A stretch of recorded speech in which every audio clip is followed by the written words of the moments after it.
Star নিউজের নিয়মিত আয়োজন স্টার মানিতে আপনাদের সাথে আছি আমি হাসানুল শাওন। দর্শক, আজ আমরা দেশের লাইফলাইন হিসেবে খ্যাত তৈরি পোশাক শিল্পের সমস্যা, সম্ভাবনা এবং চ্যালেঞ্জগুলো কি আছে এবং সে থেকে উত্তরণ আমরা কিভাবে হব সেই বিষয়গুলো নিয়ে আলোচনা করব। এই জন্য আমাদের সাথে আজকে উপস্থিত আছেন তৈরি পোশাক শিল্প মালিকদের সংগঠন বিজিএমই এর সভাপতি মাহমুদ হাসান খান। স্বাগত আপনাকে। ধন্যবাদ স্টার নিউজ। শুরুতেই জানতে চাচ্ছি আসলে কেমন চলছে দেশের তৈরি পোশাক খাত? এক কথা উত্তর দেওয়া যাবে না, এটা সব সময় ভালো মন্দ মিলেই চলে। যদি আপনি পুরো এক বছরকে একটা স্প্যান ধরেন, কোনো সময় ভালো, কোনো সময় মন্দ, কোনো সময় অ্যাজ ইউজুয়াল। এই মুহূর্তের কথা যদি বলেন তাহলে বলবো যে ইলেকশন পূর্ববর্তী সময়ে আমাদের যে চ্যালেঞ্জ ছিল, একটা হলো ইন্টারনাল, ভালো ইলেকশন হবে কিনা, ইলেকশন আদৌ হবে কিনা, আর একটা ছিল এক্সটার্নাল, সেটা হচ্ছে ইউএস ট্যারিফের কি ইম্প্যাক্ট। ফরচুনেটলি একটা ভালো ইলেকশন হয়েছে, বায়ারদের কনফিডেন্স আমরা ফিরে পেয়েছিলাম। কিন্তু দুর্ভাগ্যজনক হলেও সত্য যে নতুন সরকার দায়িত্ব নেওয়ার পরপরই এই মধ্যপ্রাচ্যের যে যুদ্ধ, এটা শুরু হয়ে গেল। এখন বায়াররা আবার একটু কনজারভেটিভ হয়ে গেল, কারণ এন্ড অফ দ্য ডে একজন ক্রেতা যখন গুডস কিনেন, উনি চেষ্টা করেন তার এই গুডসটা যেন বিক্রি হয় এবং এটা যেন রোটেশনে থাকে। তো সেই জায়গায় তারা এখন একটু কনজারভেটিভ হয়ে গেছে, কারণ ওইখানে মূলত ইউএসএ, ইউরোপে যে গুডস বিক্রি করব, ওইখানকার যে কনজিউমারদের ক্রয় ক্ষমতা যদি সংকুচিত হয় এই যুদ্ধের জন্য, আর সাপ্লাই চেন ডিসরাপশনের জন্য এখানে যে গুডস পৌঁছানো যে খরচ, এটা বেড়ে যাওয়ার পরে কী ইম্প্যাক্ট হবে, এটা নিয়ে তারা কনসার্ন। এই জন্য একটু হলেও থমকে গিয়েছে যে আমাদের অর্ডার প্লেসমেন্ট। আর ইন্টারনাল চ্যালেঞ্জ তো আছেই। হলো এই মুহূর্তে যে বড় চ্যালেঞ্জ হলো জ্বালানি। আমরা সময় মতো জ্বালানি পাচ্ছি না এবং এতে করে আমাদের প্রোডাকশানটাও হলো অব্যাহত রাখতে পারছি না। কারণ আমাদের মূলত আমরা গ্রিড লাইন ইউজ করি, আমাদের মেম্বাররা অল্প কিছু ফ্যাক্টরির ক্যাপটিভ লাইন আছে, কিন্তু গ্রিড লাইনে যখন লোডশেডিং হয় তখন আমরা ডিজেল জেনারেটর ইউজ করি, কিন্তু এই ডিজেল জেনারেটর চালানোর জন্য যে জ্বালানি, সেই ডিজেলটা আমরা সহজে পাচ্ছি না। যে এমনিতেই তো আপনাদের দীর্ঘদিনের দাবি ছিল আসলে কোয়ালিটি এনার্জি শিল্পের জন্য আর কি। তো সরকার যেভাবে বিষয়টাকে হ্যান্ডেল করছে সেটা কতটা সন্তোষজনক, এবং বা আপনাদের পক্ষ থেকে কোনো পরামর্শ আছে কিনা এই জ্বালানি ইস্যুটা এই মুহূর্তের বাস্তবতায় আসলে কিভাবে হ্যান্ডেল করা উচিত? বাস্তবতা হচ্ছে এটা বৈশ্বিক সমস্যা। এই সমস্যায় পৃথিবীর সব দেশই পড়েছে, এটা নিয়ে কোনো সন্দেহ নেই, কম বেশি। কিন্তু মাত্রাটা বাংলাদেশের ক্ষেত্রে বেশি প্রযোজ্য। আপনি যদি বলেন যে জ্বালানি নিরাপত্তা নিয়ে আমাদের প্রতিযোগী দেশ বা উন্নত বিশ্ব যে কাজ করে, তাদের জ্বালানি নিরাপত্তা আমাদের চেয়ে বেশি। চায়না বলেন, ইন্ডিয়া বলেন, জাপান বলেন, তারা যে কোনো সমস্যা মোকাবেলা করতে পারে কমপক্ষে 3 থেকে 4-5 মাসে তাদের জ্বালানি সরবরাহ সক্ষমতাটা থাকে। আমাদের দেশের কনটেক্সটে আমরা মেনটেন করতাম 1 মাস 1.5 মাস। সো এই ক্ষেত্রে সরকারের যে এই মুহূর্তের ভূমিকা, আমি বলবো যে চেষ্টা অব্যাহত আছে। সেই চেষ্টাটা কোনো জায়গায় সফল হচ্ছে, কোনো জায়গায় হচ্ছে না। যেমন সরকার একটা সিদ্ধান্ত নিয়েছে যে মধ্যপ্রাচ্যের থেকে যে আমাদের সোর্সিং, এইটা এখন ডাইভার্স করা, নাম্বার 1। নাম্বার আরেকটা সিদ্ধান্ত নিয়েছে, এই মুহূর্তে আমরা দামের দিকে খুব বেশি নজর দিব না, আমরা মূল নজর দিব যেন সরবরাহটা ঠিক থাকে, জ্বালানি সরবরাহ ঠিক থাকে, এলএনজি, ডিজেল, অকটেন, পেট্রোল যেটা বলেন, দুইটাই ঠিক আছে। 3 নম্বর হচ্ছে এখনই সাথে সাথে দাম বাড়াচ্ছে না, দাম বাড়াইতেই হবে, এটা নিয়ে কোনো সন্দেহ না, যদি এই যুদ্ধ দীর্ঘায়িত হয়। তো এই জায়গার সিদ্ধান্তগুলো ঠিক আছে। একটা জায়গায় আপনার যে ম্যানেজমেন্ট কাজ করছে না, সেটা হচ্ছে এই ফিলিং স্টেশনগুলো যে লম্বা কিউ, বা ওখানে একটা ক্যাওটিক সিচুয়েশন মাঝে মাঝে তৈরি হচ্ছে, বা অবৈধ মজুদেরও কিছু জিনিস সেটা তো আমাদের, সেটা তো এটা আমাদের মাইন্ডসেট। হ্যাঁ, আমাদের মাইন্ডসেট। আমরা যারা ইউজার, সেটা ডোমেস্টিক ইউজার হইতে পারি, ইন্ডাস্ট্রিয়াল ইউজার হইতে পারি, আমরা যারা ভেহিকেল চালাই তারা হইতে পারি, এটা তো তারাই। এখানে তার সরকার মজুদ করছে না, এটা আমাদের প্যানিক বাইং যেটা হচ্ছে, সেটা হলো অন্যতম প্রধান কারণ। আর এটা তো ডাটা দিয়েই পরিষ্কার করেছে সরকার যে আগে নির্দিষ্ট ফিলিং স্টেশনে দৈনিক দিত 20,000 লিটার, এখন দেওয়া লাগছে 30,000 লিটার। তো হঠাৎ করে 50% ওখানে চাহিদা বাড়লো কীভাবে? তো এটা হলো প্যানিক বাইংয়ের পার্ট। আবার এইটাও ঠিক যে সবাই যার যার শিল্প বলেন, ব্যক্তিগত গাড়ি বলেন, এটা সেভ করার চেষ্টা করছে। আগে যে মোটরসাইকেল বা গাড়ি ধরেন তার ট্যাঙ্কির অর্ধেক পরিমাণ নিত, এখন ফুল ট্যাঙ্কি নিচ্ছে। আর একটা সমস্যা হয়ে গেছে, সেটা হচ্ছে এই ঢাকা সিটিতে আপনার ফিলিং স্টেশনের সংখ্যা দিন দিন কমছে। তো এটার কারণ হচ্ছে ঢাকা শহরের যে জমির দাম, এখানে ফিলিং স্টেশন চালানো ইজ নট ফিজিবল। সেক্ষেত্রে ভবিষ্যতে চিন্তা করতে হবে যে এখানে সরকার কোনো নিজস্ব ফিলিং স্টেশন করতে পারে কিনা, সরকারের যদি কোনো হলো অব্যবহৃত জমি থাকে। কারণ এই ঢাকা শহরের যে কোনো জায়গায় করেন না কেন, এত জমির দাম, এখানে একটা ফিলিং স্টেশন চালানো মে নট বি ফিজিবল। আমি গতকাল একটা জায়গায় বলেছিলাম যে এই ধরেন বিশৃঙ্খল অবস্থা থেকে উন্নতি লাভ করাটা সমাধান হলেও হইতে পারে, সেটা হচ্ছে এই আপনার এই ফিলিং স্টেশনে যে ডিসপেন্সিং মেশিনগুলো বাড়ানো যায় কিনা। আপনি চাইলেই কালকে একটা নতুন ফিলিং স্টেশন করতে পারবেন না, সময় লাগবে। যেহেতু এখানে ডিসপেন্সিং মেশিন বেশি হলে কিউটা কমে আসার সম্ভাবনা থাকে, এই জায়গাটা নিয়ে কাজ করতে পারেন নাম্বার 1। নাম্বার 2 হচ্ছে একই আমরা কিছু ডিস্ট্রিক্টে কিন্তু ফুয়েল কার্ড দেখছি। হ্যাঁ হচ্ছে, বাট ডিস্ট্রিক্টের চেয়ে তো আমাদের এখানে সমস্যাগুলো। কিন্তু আপনাদের মানে পণ্য পরিবহন আসলে ইন্টারনাল যে র মেটেরিয়ালস পরিবহন করতে হয়, পণ্য আপনাদের পোর্টে পাঠাতে হয়, তো এই জায়গাতে আসলে ভেহিকেলগুলো আমরা দেখি দীর্ঘ লাইনে পড়ে আছে পেট্রোল পাম্পে। মানে এইটাই আসলে কতটা সমস্যা হচ্ছে এখন? বললাম সাপ্লাই চেইন ডিসরাপশন দুইটা আছে। একটা হচ্ছে র মেটেরিয়াল পাওয়ার ক্ষেত্রে যখন ইম্পোর্ট, আর একটা হচ্ছে আপনার এক্সপোর্টের ক্ষেত্রে।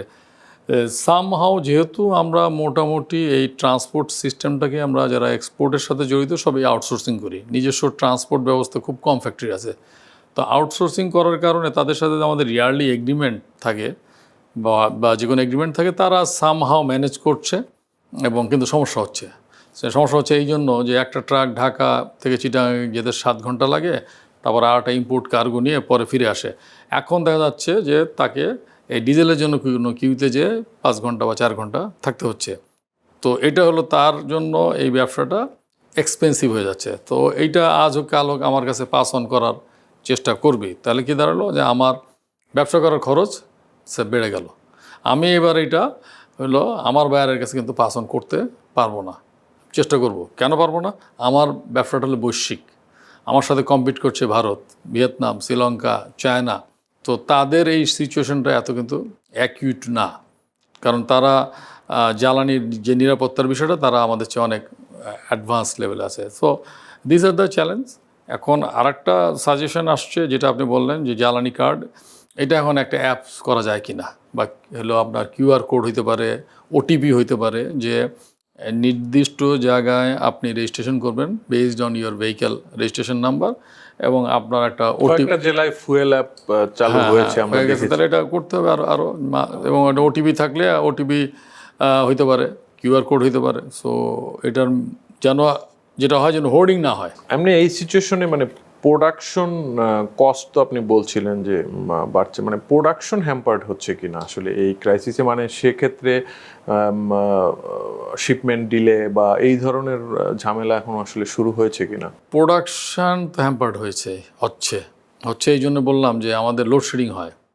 আজকে যদি ধরেন আমাদের লোডশেডিং না থাকতো, তাহলে তো আর আমাদের স্ট্যান্ড বাই জেনারেটর প্রয়োজন হতো না, আর ডিজেলের প্রয়োজন হতো না।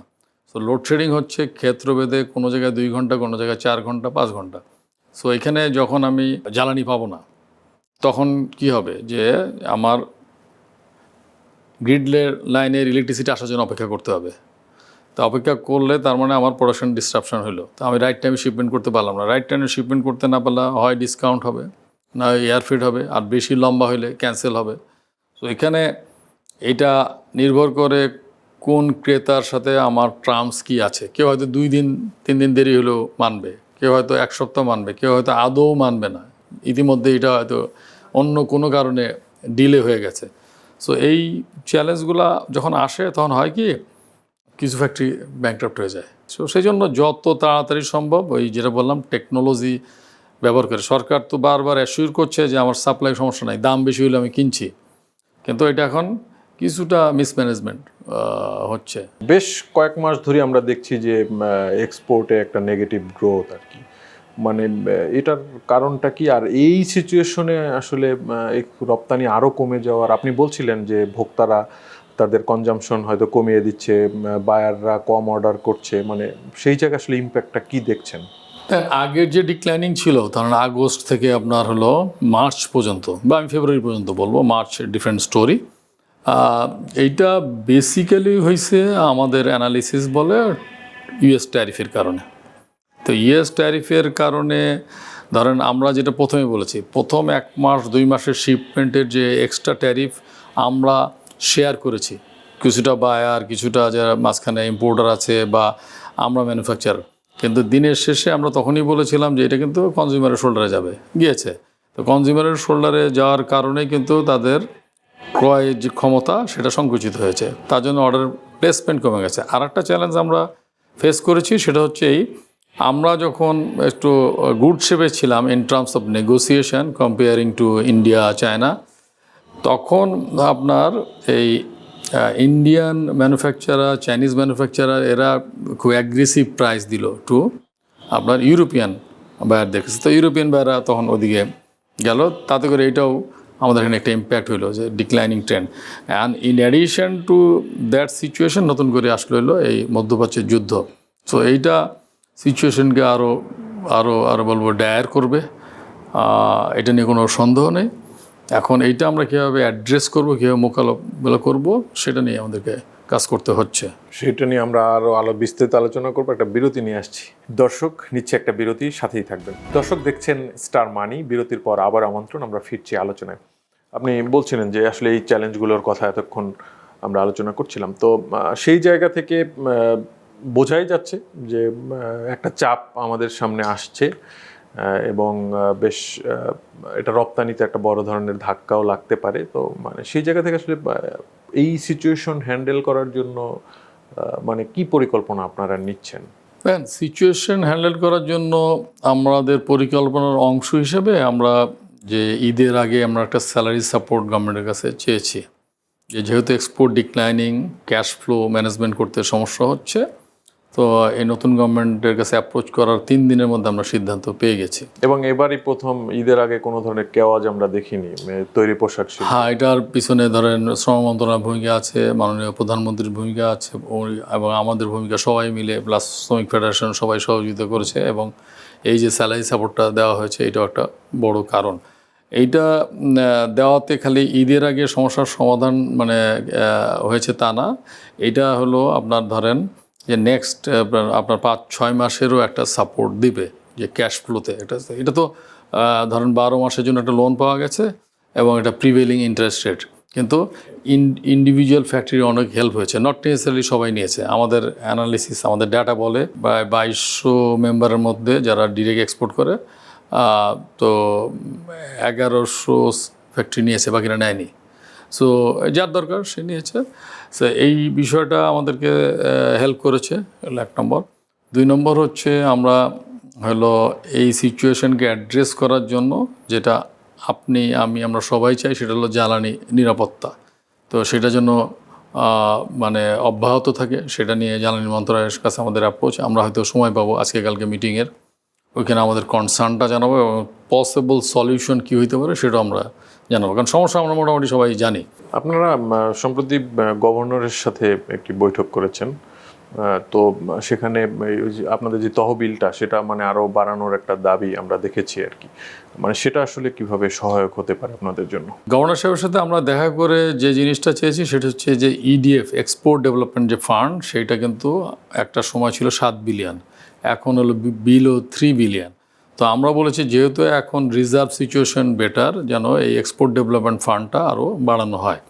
এবং আপনার এক্সপোর্ট ডেভেলপমেন্ট ফান্ডটা নামে এক্সপোর্ট ডেভেলপ ফান্ড, কিন্তু মূলত এটা ব্যবহার করার জন্য পারমিশন দেওয়া হয় গুডস ইম্পোর্ট করার ক্ষেত্রে।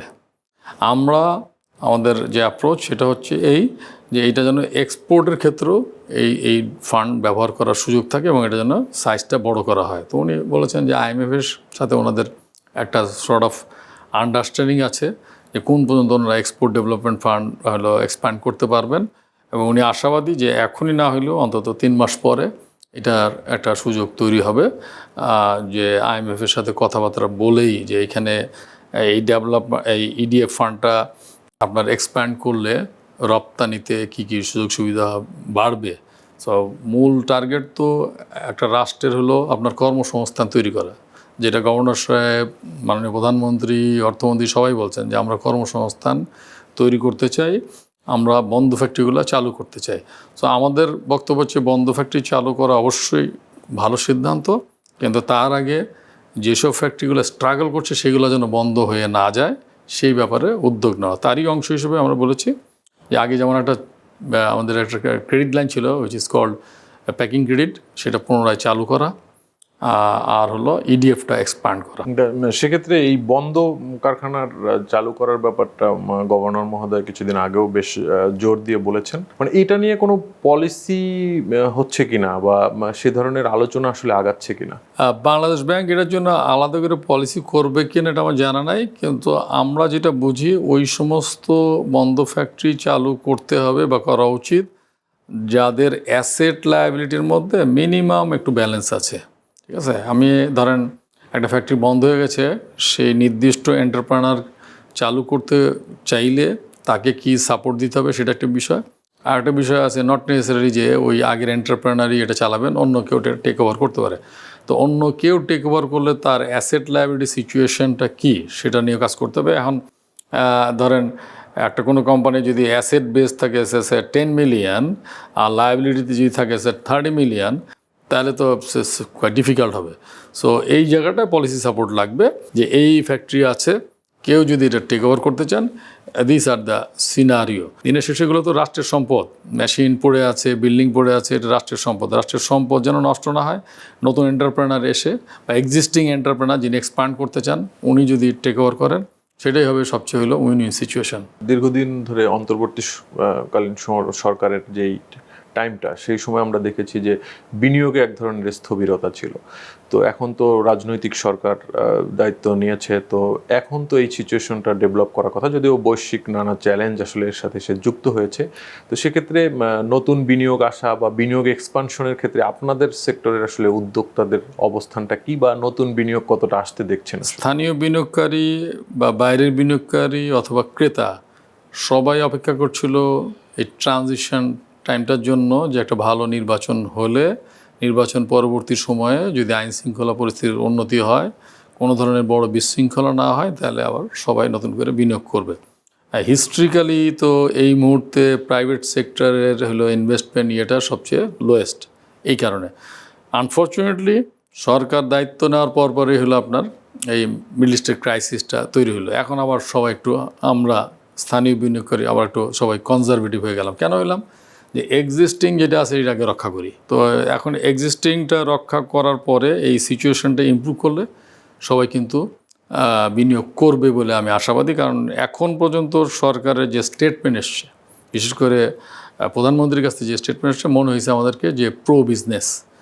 বাংলাদেশ ব্যাংকের গভর্নর, অর্থমন্ত্রী সবাই প্রো বিজনেস। তো তোমরা যদি প্রো বিজনেস হন তাহলে বিনিয়োগ নতুন করে না হওয়ার কোনো কারণ নাই, প্রোভাইডেড আপনাকে জ্বালানির বিষয়টা এনশিওর করতে হবে, আর হলো আপনার ব্যাংকের ইন্টারেস্ট রেটটা সহনীয় পর্যায়ে আনতে হবে। আর ইন্টারেস্ট রেট সহনীয় পর্যায়ে তখনই আসবে যখন এনপিএল কমে আসবে। কিন্তু এনপিএল যেটা এখন 35% বা 36% আছে, সেটা তো রাতারাতি কমবে না। সেক্ষেত্রে নতুন করে বিনিয়োগের ক্ষেত্রে সরকারকে, বাংলাদেশ ব্যাংককে অথবা অর্থ মন্ত্রণালয় এবং বাংলাদেশ ব্যাংক মিলে কিছু লো কস্ট স্কিম নিতে হবে, যেটা ইতিমধ্যে আছে, যেটা আমরা বলি গ্রিন ট্রান্সফরমেশন ফান্ড, অথবা হলো আপনার টিডিএফ, যেটা টেকনোলজিক্যাল ডেভেলপমেন্ট ফান্ড, এরকম করে নাম দিয়ে, যেটা রিফাইন্যান্স করবে সেন্ট্রাল ব্যাংক অথবা রিফাইন্যান্স করবে বাংলাদেশ মানে government through central bank for the time being. এটা তারপরে এক সময় যখন এনপিএল একটা সহনীয় পর্যায়ে নেমে আসবে,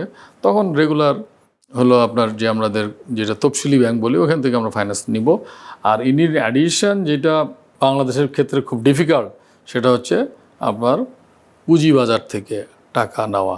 সো ওই জায়গাটায় যদি একজন ভালো রেগুলেটরকে ওখানে বসানো যায়, যিনি বিজনেস বুঝেন এবং তার মোরাল ব্যাকগ্রাউন্ডটা স্ট্রং, দুইটাও থাকতে হবে। আপনি খেলাপি ঋণের কথা বলছিলেন, তো এই সরকার দীর্ঘদিন ধরে আসলে দাবি আছে অনেক দিনের, যে সংসদে শীর্ষ খেলাপিদের তালিকা প্রকাশ করা হোক। সরকার ক্ষমতায় আসার পর দেখেছি যে সম্প্রতি সংসদে শীর্ষ 20 ঋণ খেলাপির তালিকা প্রকাশ করা হয়েছে। মানে এই উদ্যোগটাকে কিভাবে দেখেন, এবং এই খেলাপি ঋণ কমানোর ক্ষেত্রে আসলে সরকার বা বাংলাদেশ ব্যাংকের প্রতি আপনার কোনো পরামর্শ আছে কিনা? দেখেন, এটা দাবির বিষয় না, এটা হচ্ছে যারা জনপ্রতিনিধি নির্বাচিত হন বা হয়েছেন তাদের দায়িত্ব। সংসদের যে কার্যক্রম পরিচালিত হয়, যে কোনো একজন সংসদ সদস্য অর্থমন্ত্রীকে নোটিশ দিবেন যে কারা কারা খেলাপি, কতজন খেলাপি, কতদিন ধরে খেলাপি, এটা আমি জানতে চাই। এটা প্রশ্ন উত্তর পর্ব। সো ফরচুনেটলি একজন সংসদ সদস্য এটা চেয়েছেন, মাননীয় অর্থমন্ত্রী এটা প্রকাশ করেছেন। আমার বক্তব্য হচ্ছে 20 জন কেন 50 জন না? এখানে কাউকে মেলাইন করার উদ্দেশ্য না, উদ্দেশ্য হচ্ছে কি, দুই ধরনের খেলাপি। একটা হচ্ছে লুটপাট।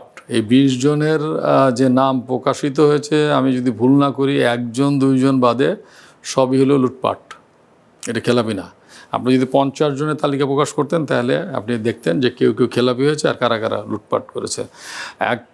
একজন উদ্যোক্তা ব্যবসা করতে যে কোনো সময় ভালো করবেন, কোনো সময় খারাপ করবেন, খেলাপি হবেন, খেলাপি থেকে আবার উঠে আসবেন। ইচ্ছাকৃত অনিচ্ছাকৃত, যেটা অনেক ইচ্ছাকৃত। আরেকটা হলো যে ইচ্ছাকৃত বলতে তো লুটপাট তো ইচ্ছাকৃতই, এটা তো আর অনিচ্ছাকৃত লুটপাট নাই। তো এই জন্য আমি আপনার মাধ্যমে আমি আশা করব অন্য একজন মাননীয় সংসদ সদস্য জানতে চাবেন যে 20 জন না 50 জনের তালিকা প্রকাশ করা হোক বা 100 জনের তালিকা প্রকাশ করা হোক। আর তালিকা প্রকাশটা করলে আমাদের মতো যারা উদ্যোক্তা তারাও সচেতন হব যে না, আমার নামটা, আমার কোম্পানির নামটা এইভাবে আসবে। তবে এটাও ঠিক যে এখানে সবাই ইচ্ছাকৃত খেলাপি না। এখানে ব্যবসা করতে যে ধরেন রাজনৈতিক কারণ, প্রাকৃতিক কারণ, বৈশ্বিক কারণ, নিজের ইন্টারনাল ম্যানেজমেন্ট ইস্যু, বিভিন্ন কারণে আপনার খেলাপি হইতে পারে। আরটা আছে আমাদের হলো সাকসেশন প্ল্যান। দেখা যাচ্ছে যে প্রথম জেনারেশন খুব ভালো করছে, কিন্তু সাকসেশন প্ল্যান না থাকার কারণে ভালো কোম্পানিও কিন্তু খেলাপি হয়েছে, এরকম কিন্তু আছে।